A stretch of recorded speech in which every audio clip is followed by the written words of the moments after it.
Бывший пан Исаул уходил воевать на проклятие отца и на молчание брата.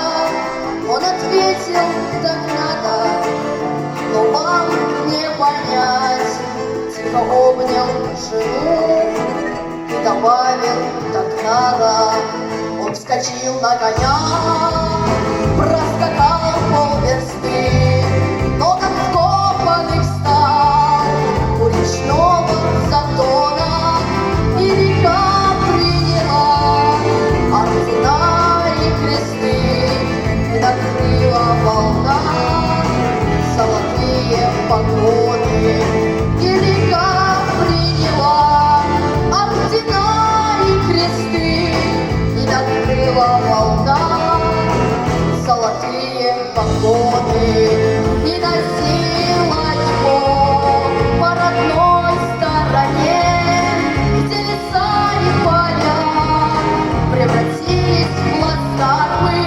Бывший пан Исаул преуспел в той войне и окончил ее на посту командарма, но природа мудра, и Всевышнего глаз видит каждый наш шаг.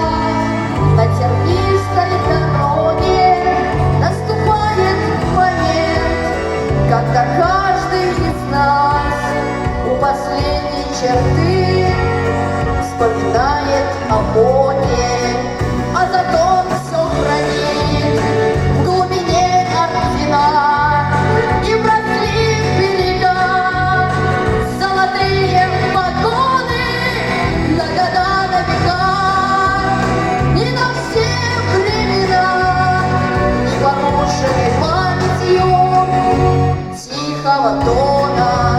Люба, братцы, Люба, братцы, жить с нашим атаманом не приходится тужить. Люба, братцы, Люба, братцы, жить с нашим атаманом не